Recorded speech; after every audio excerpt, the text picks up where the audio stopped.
और इस वक्त की एक और बड़ी खबर आपको बता दें, दिल्ली में कैबिनेट सेक्रेटरी के साथ बाकी मंत्रालयों के सचिवों की बैठक शुरू हो गई है। मामला महंगाई और कीमतों को घटाने को लेकर है। हमारे संवाददाता बालकृष्ण हमारे साथ जुड़ गए हैं। बालकृष्ण, महंगाई एक बड़ा मुद्दा इस बार चुनाव में भी रहा है, ऐसे में ये बैठक बहुत ही महत्वपूर्ण है कई मायनों में। क्या कुछ एजेंडा हो सकता है, किस तरह की राजनीति हो सकती है, क्या जानकारी? देखिए, जैसा कि आपको पता है कि बीजेपी ने अपने मैनिफेस्टो में भी इस बात को कहा था कि अगर उसकी सरकार आती है तो सबसे पहला उसका जो मेन एजेंडा होगा, सबसे पहले जो प्रायोरिटी होगी वो होगी महंगाई पर काबू करने की।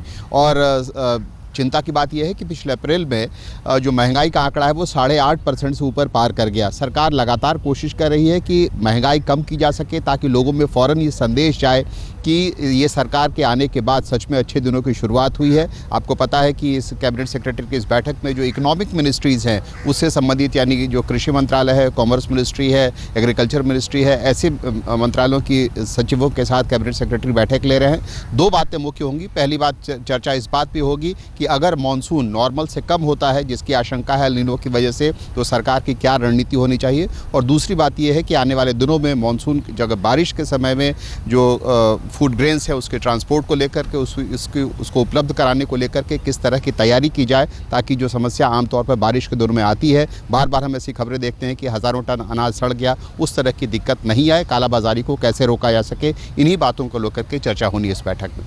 बिल्कुल, तो स्टोरेज एक मुख्य मुद्दा इसमें होगा, क्योंकि अक्सर हमने यही देखा है, जैसा कि आपने बताया कि हजारों टन अनाज जो है वो सड़ जाता है, लोगों तक, जरूरतमंदों तक नहीं पहुंच पाता है। बालकृष्ण, एक और बात जानना चाहेंगे, पिछले दिनों जिस तरह से डीजल का दाम बढ़ गया था फिर से, और ये कहा गया कि जो पहले यूपीए की सरकार थी उसने जो फैसला लिया था इस मामले में कि हर महीने डीजल के दाम शायद बढ़ेंगे, ये इस चीज को कंटिन्यू रखा जाएगा। तो क्या जो पुराने फैसले लिए गए हैं पहली सरकार से, उनके कुछ फैसलों को अभी भी जारी रखा जाएगा, या पूरी तरह से बदलाव की गुंजाइश की जा सकती है या उम्मीद लगाई जा सकती है?